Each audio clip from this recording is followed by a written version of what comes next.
नमस्कार, मैं हूं दामिनी यादव और आप देख रहे हैं हिंदी की बिंदी। हाल ही में साहित्य अकादमी ने कई भाषाओं में अपने वार्षिक पुरस्कारों की घोषणा की। हिंदी की जानी मानी लेखिका, कवित्री एवं आलोचक अनामिका के काव्य संग्रह टोकरी में दिगंत के हिस्से ये पुरस्कार आया है। अब इस बात पर खुश हुआ जा सकता है कि वर्ल्ड पोएट्री डे के इस महीने में इस बार पुरस्कृत किए जाने वाली विधाओं में कविता ने ऊंचा स्वर पकड़ा है। अब ऐसे समय में जबकि कविता कहीं पाबंदियों में नजर आती है, कलम कहीं बंदी बना दिखता है और कविता के सूखने मिटने की बातें हो रही हैं, वहीं दूसरी ओर कहीं न कहीं ये सच और भी पुख्ता हो रहा है किसी कोने में कि इस दबे वक्त में कविता कहीं दबी नहीं है, बल्कि और उभर कर आई है। उसने अपना स्वर तेज भी किया है और तीखा भी, और फिर उस पर महिलाओं से जुड़े सरोकारों ने भी जब इस स्वर से स्वर मिलाया है तो कहीं ना कहीं ये बात कई सवालों का जवाब भी साबित हुई है।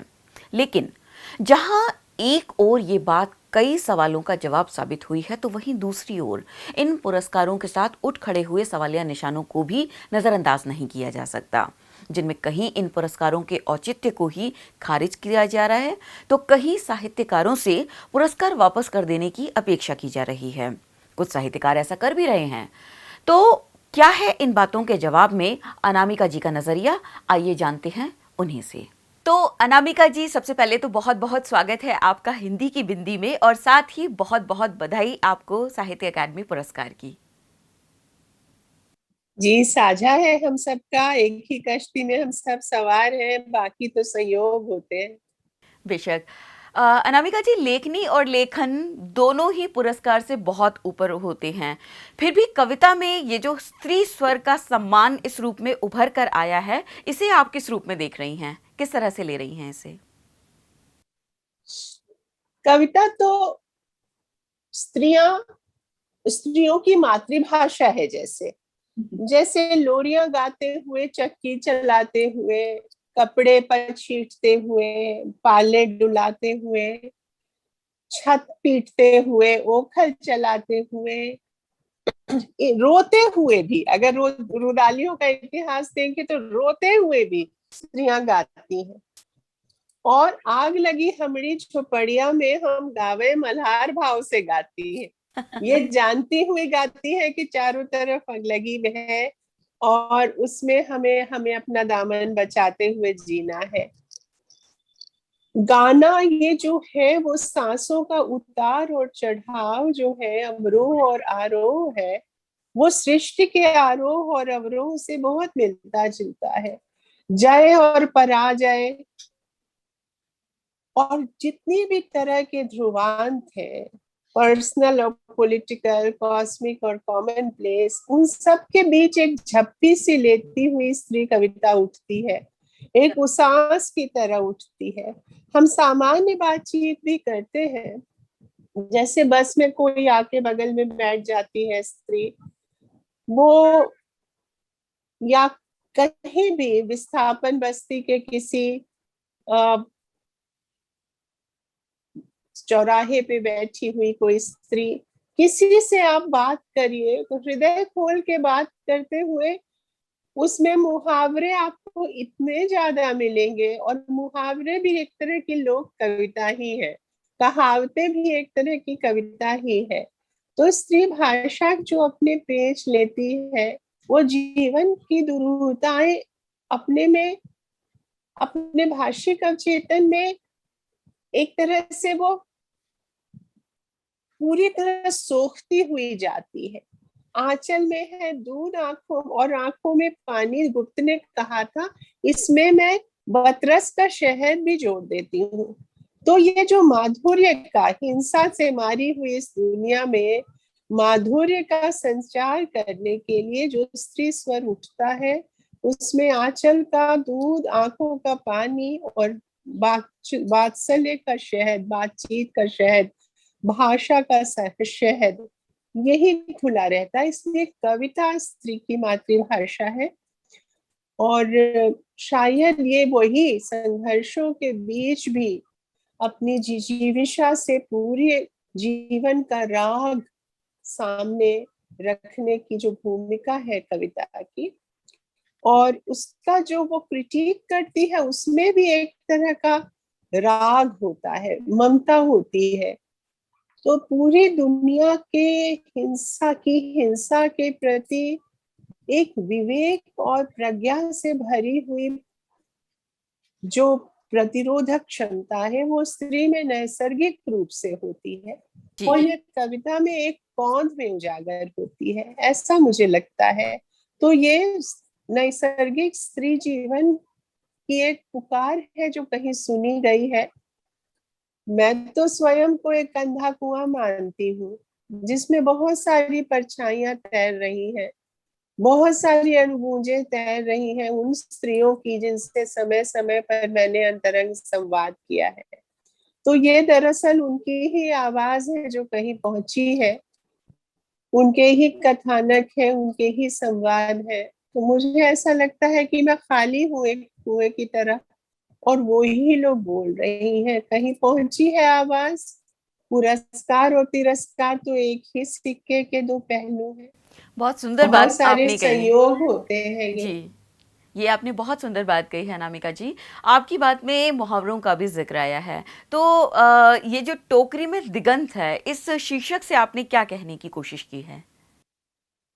गागर में सागर भरने वाला जो स्वभाव होता है स्त्री जीवन में, छोटे में इतने से स्पेस में ही एक पूरा संसार बसा लेने का, और दुनिया के जो पांच तत्व हैं जिसको बहिर्जगत में भी वो व्याप्त है, क्षितिजल पावक गगन समीर के नाम से, और अंतर जगत में भी व्याप्त है, उन सब के बीच आवाजाही। और बुद्ध ने कभी कहा था कि अगर हम अपने अंतर जगत में एक दिया जलाते हैं तो उसका प्रकाश बहिर्जगत में भी पड़ता है। हुँ। बुद्धत्व के बीच सब में है, अगर उसे ठीक से माधुर्य से और अहिंसा से और संवाद से सींचा जाए तो एक दिया अपदीपो भव की व्याप्ति मुझे ऐसे ही लगती है कि वो अंदर का दिया प्रकाशमान हो। अपने जैन धर्म इसको ऐसे कहता है कि अपनी वृत्तियों की अगर आप निर्जरा करें, आत्म क्रांति अगर हम करते चले, तो हमारे परिवेश की शुद्धि होती जाएगी, हुँ, और हुँ। परिवेश में हमारी भीतर की आत्म क्रांति जरूर ही प्रतिबिंबित होगी एक बृहत्तर क्रांति के रूप में, जो ऊंच नीच का पदानुक्रम तोड़ेगी। जैसे रूपक जो है वो ऊंच नीच के पदानुक्रम तोड़ देता है। यहाँ पर मैं बीच में इंटरप्ट करते हुए आपसे एक सवाल ज़रूर जानना चाहूँगी कि आपकी इस पुस्तिका की जो नायिका हैं, वो सारी नायिकाएँ बुद्ध से संवाद करती हैं, तो स्त्री अपना दुःख बुद्ध से कैसे कह पा रही है, जबकि बुद्ध स्वयं एक स्त्री यशोधरा को छोड़कर चले गए थे, एक स्त्री के जीवन का दुःख का कारण बने थे? लेकिन बुद्ध ने फिर से यही उनके जीवन का ट्रेजिक फ्लॉ था, जो जिसका निराकरण करने वो पहले भी माफी मांगते हैं विवाह कर। उनसे भी भूल हुई है, जब वो गए थे तो गौतम थे, वो एक साधारण पुरुष थे। जब वो लौटे तो वो बुद्ध और संबुद्ध बन के लौटे, और उन्होंने माफी मांगी यशोधरा से। तो जब क्षमा कर दिया जाए, कोई भी अगर हृदय से महसूस करके क्षमा मांगता है तो उसको क्षमा कर देना ही उचित है, क्योंकि उसने, और यही बुद्ध की निर्जरा थी, बुद्ध की यही आत्म क्रांति थी कि वो अपने अहंकार का घड़ा फोड़ चुके थे, और उसमें वो जाके उन्होंने माफी मांगी। तो हम सब में इसी तरह से बुद्धत्व के बीज है, क्योंकि बड़े से बड़े लोग हो, कोई भी गणतंत्र हो, कोई भी इतिहास हो, उसमें सबका चेहरा किसी न किसी एंगल से समझो कि विद्रूप है, और किसी न किसी एंगल से सुंदर भी है। अब ये हम पर है कि हम एंगल कहाँ लगाते हैं कैमरे का, और ये भी हम पर है कि आत्मा का चेहरा हम कैसे निखारते रहते हैं लगातार। बुद्ध ने तो शुरू में थेरियों का भी अपने इसमें प्रवेश मना किया था, लेकिन धीरे धीरे आम्रपाली और दूसरी थेरियों ने, इन थेरियों का मैंने जब उनसे शास्त्र डिबेट किया, उनसे विवाद और संवाद किया, तो वो मान गए। ये भी कितनी बड़ी बात है कि वो रिजिड नहीं रहे कभी, यही संवादमयता बुद्ध को बड़ा बनाती है, जनतांत्रिक बनाती है। वो संवाद करते थे, दूसरे की बात सुनते थे। सुनने का शील ही हमें बुद्ध बनाता है, जी हमें धीरोदात्त बनाता है। बिल्कुल। लेकिन ये जो आपकी थेरियां हैं और उनकी जो कथाएं हैं, ये और वर्तमान स्त्री का जो परिप्रेक्ष्य है, ये दोनों आपस में हम देखें तो कहीं जाकर जुड़ जाता है। तो अनामिका जी, आप क्या इस बात से सहमत हैं कि स्त्रियों की दुखद गाथाएं, उनकी परिस्थितियां और समाज का उपेक्षा भाव, इन दोनों का ही इतिहास बहुत लंबा है? वहीं से हमारा टेक ऑफ पॉइंट है। शुरुआत बहुत बड़ी वो हुई थी, समाज की अलग अलग श्रेणियों से स्त्रियां आई थी। कोई सेनापति की विधवा थी, कोई छाता बनाने वाले की पत्नी थी, कोई गणिका थी, कोई श्रेष्ठी कन्या थी, और सब तरह के स्त्रियों में मुक्ति की तलाश। हालांकि मुक्ति वहां पर उस समय मोक्ष की तलाश थी और दुखों से मुक्ति थी। हमारे यहाँ मुक्ति का मतलब लिबरेशन भी हो सकता है, पूर्वग्रहों से मुक्ति। स्त्री समाज को बहुत सारे पूर्वग्रह भी सहने पड़ते हैं। पूर्वग्रह एक तरह का मोतियाबिंद है, जिसकी फीको सर्जरी करनी होती है, वरना सामने वाला सिर्फ देह ही दिखाई देता है। वो एक मन भी है और एक सोचने वाला दिमाग भी है, ये नहीं दिखाई देता। तो एक तरह से जो विमर्श है वो फीको सर्जरी है पूर्वग्रह के मोतियाबिंद का। हमारी जो थेरियां हैं वो वर्किंग विमेंस हॉस्टल में रहने वाली लड़कियां हैं, जो समाज की अलग अलग सरणियों से आई हैं। उनके जीवन की परिस्थितियां तो जरूर बदल गई हैं, मगर उनके जीवन की और मनस्थिति भी थोड़ी बदली है, मगर जीवन के मूल दुख वही है। शरीर सबके शोषण का की आधार पीठिका है, भाषा सबकी एक जैसी है। इसलिए ये चीज ही है जो हमें किसी भी वर्ग, किसी भी जाति, किसी भी धर्म की, किसी भी नस्ल की स्त्री में एक बहनापे का जज्बा भरता है। मैं मानती हूँ कि सभी संवर्गों के स्त्रियों के दुख अलग अलग है, सबको एक तराजू पर नहीं तौला जा सकता, जी जी लेकिन देह जो है वो सबके ही शोषण की आधार पीठिका है, और भाषा सबकी एक ही तरह से हंसमुख सी बोलती हुई बतियाती हुई भाषा है। बिल्कुल। यही मुझे और तुम्हें बहनों की तरह जोड़ देता है। यही जो है वो अफ्रीकी स्त्री के जीवन को भी हमारी स्त्रियों के करीब करता है। बेशक, और इसीलिए कहा जाता है कि दुनिया भर की स्त्रियों की जाति एक ही होती है। तो अनामिका जी, ये जो एक जाति है, वर्तमान में अगर हम इसे देखें तो आप इस समय आधुनिक स्त्री की सबसे बड़ी विडंबना और सबसे बड़ी शक्ति किसे मानती हैं? सबसे बड़ी विडंबना है शिक्षा दीप्त स्त्रियां हो गई हैं और ध्रुव स्वामिनी की तरह तेजस्वी हो गई हैं, लेकिन उनको उनकी टक्कर का ऐसा पुरुष नहीं मिलता, मनचीता पुरुष, जो उन्हें बराबरी का संवाद कर सके और जिसमें काम, क्रोध और लोभ का अतिरेक नहीं हो। काम, इसलिए बहुत सारी लड़कियां अकेली ही रहती हैं। वो पहले वो उनके मन में ऐसा है कि ये रामगुप्तों का समाज है, चंद्रगुप्त मिला नहीं। तो वो सेवा में, केयर एथिक्स में ही अपना जीवन देके एक बौद्ध भिक्षुणी जैसी ही हो जाती है। लेकिन ऐसा अच्छा होगा जबकि अतिरेक जो है, ये काम, क्रोध का और लोभ का अतिरेक जो है, वो पुरुषों को काम में नहीं रहने देता। लेकिन स्त्रियों का नैतिक विकास हो गया है, शिक्षा दीप स्त्रियों का। तो ये जो है स्तर का वैभिन्य, वो नए पुरुषों ने तोड़ा है, वो प्यार करने के लायक हुए हैं। आदर्श ये स्थिति होगी कि हम एक ऐसा दोस्त समाज बनाए जिसमें भेड़ भेड़िया वाला रिश्ता नहीं रहे स्त्री पुरुष के बीच, और स्त्री ना अति स्त्री हो बारबी डॉल की तरह, ना पुरुष अति पुरुष हो मैचो मैन की तरह, स्पाइडर मैन की तरह। तभी संवाद हो पाएगा। तो एक तो ये, दूसरा कि केयर एथिक्स हमेशा से स्त्रियों का मूल धन रहा है, धीरज, सहिष्णुता और सेवा। ये धन स्त्री धन ही क्यों होने चाहिए, पुरुषों में भी ये धन बराबरी में बंटने चाहिए। बेचारे पुरुष को क्यों कंगाल रहना चाहिए, आध्यात्मिक गुणों से शून्य क्यों होना चाहिए। जैसे संसाधन और अवसर हम स्त्रियों को में बराबर बंटने चाहिए, वैसे ये गुण भी पुरुषों में बराबर होने चाहिए, वरना वो फाक रहेगी, धीरे धीरे और अधिक बढ़ेगी। बिल्कुल। तीसरी बात है कि पहले की स्त्रियां तन मन से सेवा करती थी सिर्फ घर की, अब तन मन धन से सेवा करती है, घर बाहर दोनों की। दोनों की। फिर भी उनके बारे में कहा जाता है कि ये घर तोड़ने और दिल तोड़ने वाली स्त्रियां हैं, जबकि उन्होंने स्नेह का दायरा बढ़ाया और एक बंधु परिवार बनाया है। जी। चौथी बात बहुत महत्वपूर्ण है कि अब मातृत्व जो है वो जैविक नहीं होता। तुम्हारी अपनी कविता के साक्ष्य से कहूं तो मातृत्व आंख में होता है।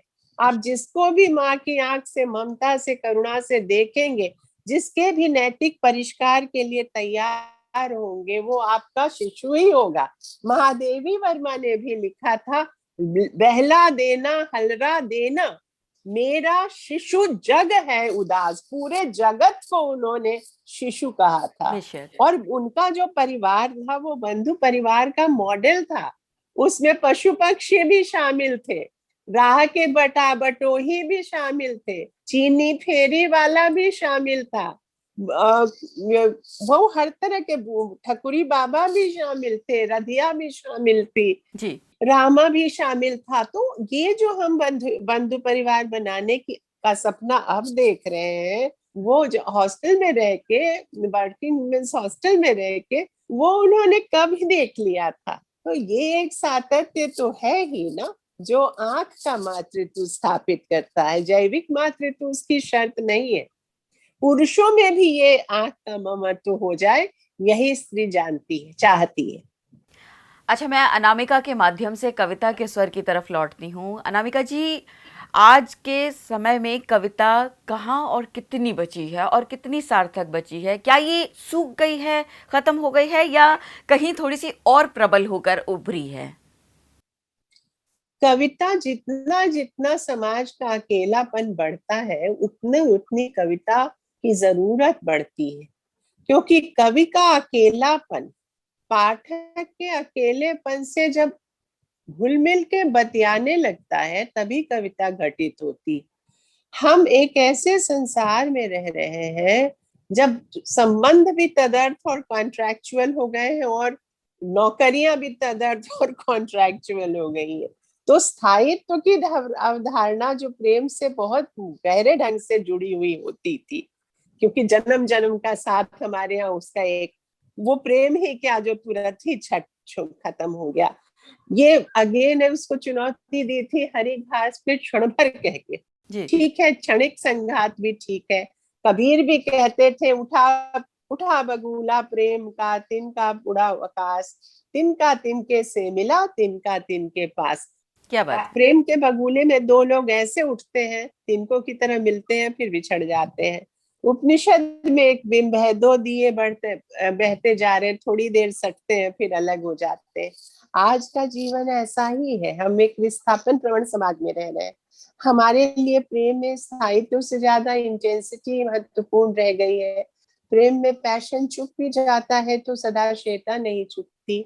लोग जो है वो ऐसे प्रेम करते हैं कि जैसे पार्टिंग एज फ्रेंड्स। मैं विश्वविद्यालय में देखती हूँ कि लोगों के प्रेम टूटते भी हैं तो लोग दोस्तों की तरह अलग होते हैं। ये एक बड़ी नई सी घटना हुई है। लेकिन जब अलग हो ही जाते हैं तो बहुत ज्यादा अकेला लगता है।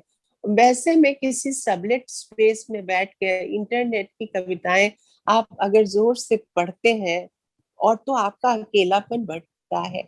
वैसे ही मृत्यु मृत्यु तो वैसे भी कभी भी दस्तक देने वाली चीज है। मेरे पिताजी कहते थे कि हमेशा सुबह उठ के यही सोचो कि आज का दिन अंतिम हो सकता है, और किसी से मिलो तो ऐसे सोचो कि आज की यही मुलाकात अंतिम हो सकती है।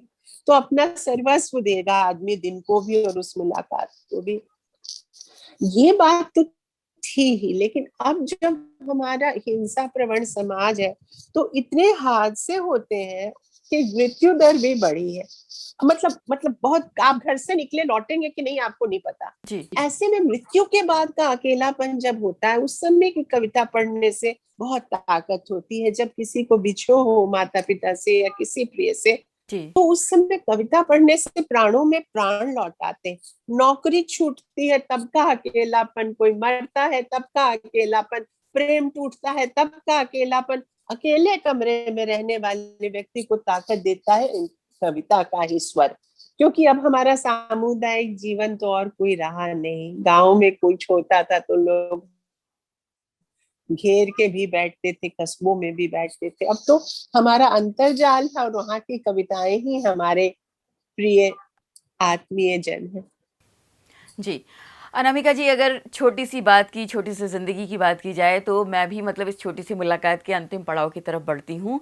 और आपको मिला ये जो सम्मान है, ये दरअसल बहुत सारे सवालों का जवाब भी है। लेकिन इसी के साथ-साथ इस पुरस्कार पे बहुत सारे सवाल भी उठ रहे हैं, बहुत सारे विवाद भी इसको लेकर अपनी जगह बना रहे हैं। तो इसे आप किस तरह से ले रही हैं? वो तो अच्छा है सब, मतलब जिसको जो लग रहा है। अगर कोई कुछ किसी को कुछ लग रहा है तो मैं, ठीक है, उसको बोलने का पूरा हक है। लेकिन ये कोई क्या करे, ये तो मैं समझती हूँ कि दुनिया में बहुत सारे ऐसे, हम एक ऐसे समाज में जी रहे हैं जहाँ किसी को भी वो सम्मान नहीं मिल पाता जिसका वो अधिकारी है। तो लोगों एक तड़प सी, एक अजीब सी बेचैनी सी तो रहती है। ऐसे में संयोग और पुरस्कार संयोगों से शासित होते हैं। वो योग्यता का कोई ऐसा प्रमाण नहीं है कि जिसको मिला वही योग्य है, जिसको नहीं मिला वो नहीं योग्य। ये तो बिल्कुल ही बात तय है। लेकिन अब मिल ही गया किसी को तो कोई क्या करे। अब वो क्या करे, उसको सिवा ये, उसने तो उसके लिए कुछ किया नहीं है। संयोग अगर घट ही गए तो अब मैं करूं क्या। और जैसी भी मैं हूँ वैसी हूँ ही, अब उसका भी मैं क्या करूं। बस मैंने जिंदगी में एक ही काम किया है कि किसी से नफरत नहीं की है, किसी की टांग नहीं खींची है, अपना अहंकार कभी सामने नहीं रखा है। और मतलब मिट्टी से जुड़ी होने के चलते मैंने मेहनत बहुत की है, लेकिन मैंने कभी भी कोई ओछा काम नहीं किया है। ये मैं मानती हूँ कि और लोग हमसे भी योग्य हैं, लेकिन मैं इसमें क्या कर सकती हूँ कि मैं उसमें तो कुछ नहीं कर नहीं नहीं, आप सकती। कुछ मत कीजिए, केवल हमारी बधाई स्वीकार कीजिए, साथ में हमारी शुभकामनाएं स्वीकार कीजिए कि आपकी कलम यूं ही अनवरत चलती रहे और इसमें स्त्रियों के साथ साथ समाज का हर वर्ग अपना स्वर पाता रहे। हमसे बातचीत करने के लिए बात कहना चाहती हूँ कि संस्थाओं का आपकी अपनी भूमिका होती है। जी कुछ लोगों ने मुझसे कहा कि आपको ये पुरस्कार लौटा देना चाहिए। जी मैं इसके लिए एक जवाब ये देना चाहती हूँ कि जो संस्थाएं हैं ना लोकतंत्र में, उनकी एक भूमिका होती है। अगर उन्होंने किसी को भाषाओं के प्रचार प्रसार में, या साहित्य अकादमी जो, या कोई भी संस्था जो काम करती है, वो अगर अगर सभी, उसको एकदम नजरअंदाज नहीं किया जा सकता। भूल चूक तो व्यक्ति से भी होती है, संस्थाओं से भी होती है। लेकिन अगर वो शुरुआत नहीं करती है, और तो हम संस्थाओं के बिना किसी लोकतंत्र की कल्पना नहीं कर सकते। फिर तो वो अधिनायक तंत्री समाज ही हो जाएगा। फिर तो विश्वविद्यालय भी छोड़ने पड़ेंगे, सारे संस्थाएं तोड़नी पड़ेंगी। ये तो फिर एक, हम संचार व्यवस्था खराब है तो हम बस पे चढ़ना छोड़ देंगे, ये कोई बात नहीं है। पहले जब किले होते थे तो अंदर से जाके ही पहले तब युद्ध की स्ट्रेटजीज बनती थी। ये है मेरा, ये मत है, और लोगों का कोई और मत हो सकता है। अनामिका जी, हमसे बात करने के लिए आपका बहुत बहुत शुक्रिया। धन्यवाद। द वायर के और वीडियोस देखने के लिए सब्सक्राइब करें और बेल आइकन पर क्लिक करें। स्वतंत्र पत्रकारिता की आर्थिक मदद करने के लिए डिस्क्रिप्शन में दिए गए लिंक पर जाएं और अपनी राशि चुनें।